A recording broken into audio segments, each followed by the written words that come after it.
Hello, my precious perfect pumpkins. This is the part in the workshop which has my heart.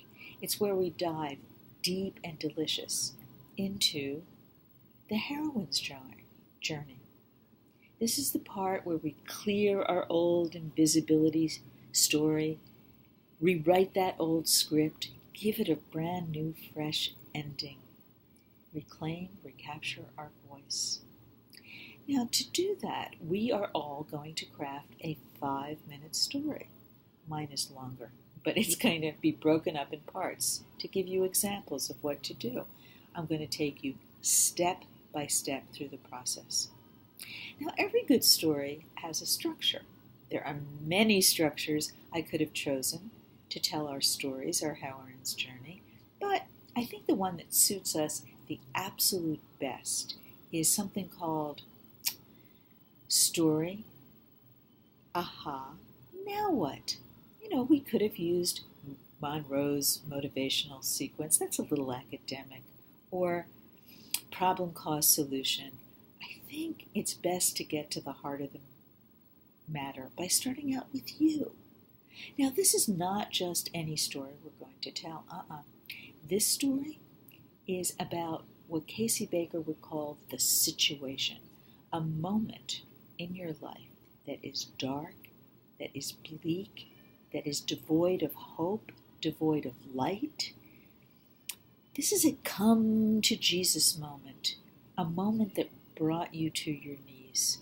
If you're an alcoholic, it's before you joined AA, when you were on your downward spiral. We're going to paint this part of the story in as dark a brushstroke as possible.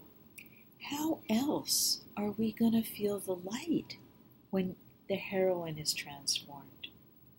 Let me give you a few examples. In Cinderella, it's when she's stuck in the attic with those bitchy stepsisters right after her father died. Poor Cindy. If you're Harry Potter, it's with those fat cousins, equally horrid relatives who are bullies and mean before the owl descends with that brilliant invitation to Hogwarts School, where he transforms himself into the Harry Potter we know and love. If it's yours truly, it's the story of a 6-year-old on her way to ballet school, who is dark, who is lost, who is cold, who is frightened, but still has to find her way home. I'm going to give you a 5-minute example of this situation with a story I crafted. Then it's going to be your turn. You're going to give me half of that, 2.5 minutes about your situation. Here I go. I'm 6, maybe 7, on my way to ballet school in a pretty spiffy little outfit, if I do say so myself. Pink tights, green leotard, and the piece de resistance is a black patent leather case. 3 ballerinas etched on the cover, dancing their little hearts out in sparkly tutus. This is literally little girl heaven. I sashay into the class. I settle into the familiar ballet speak of the day. Plie, releve, turn around, and balance. Well, turn around is my cue to go. And the rest of the class goes. No big deal. The teachers patiently redirect me as always. The big deal happens after I leave the class. You see, the taxicab that is faithfully always waiting for me isn't there that day. I'm scared. My mom, she has a severe mental illness. Sometimes she remembers me, sometimes she doesn't.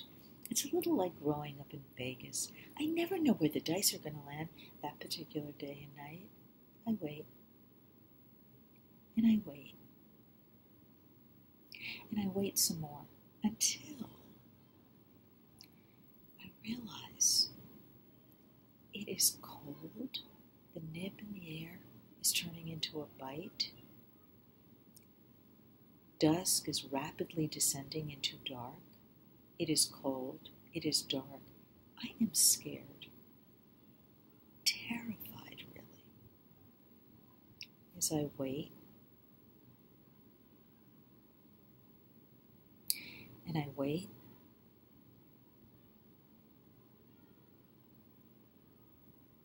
And I wait some more. Something washes over me. I am not sure if it was Grace or Popeye. I thought, oh, I cut studs no more. I realize if I'm ever going to get home that night, I better get my little tush into gear to get me there. Nobody's going to do it for me. I don't know anything about family loyalty. I'll learn that 2-3 decades later in a very fancy graduate program. I do know enough, have enough intuitive hits, enough seckle to know not to go back into that classroom, to not to say to those ladies, can I spend the night with you? My mom forgot me again. I do the next best thing. I walk to the first welcoming sight I see, like a lighthouse beaming me to safety. It's our local deli. I open the door. I inhale, practically gulp, the smells of my childhood. Corned beef, pickles, pastrami, yum! I wish I could have eaten those smells. I was really hungry. I took a moment to collect my courage. I needed a moment. The two gentlemen were busily helping other customers.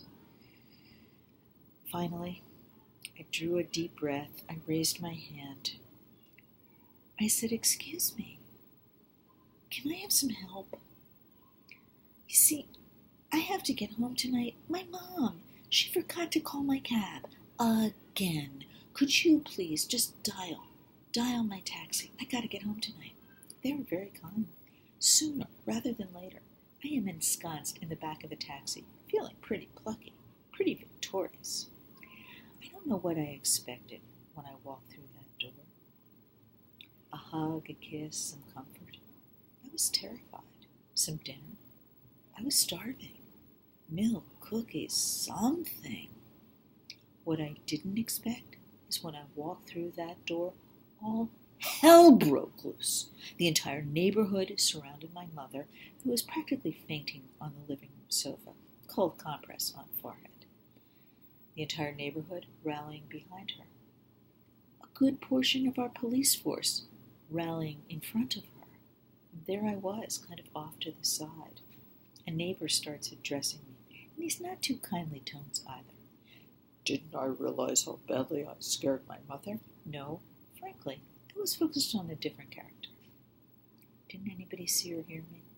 Was I truly invisible? It was situations like these, over time, that convinced me, if nobody saw me, if nobody heard me, did I deserve to be seen and heard by the world? The answer was a resounding no, most assuredly I did not. 3 other ahas came immediately, 2 others decades later. I'll go into those in a minute.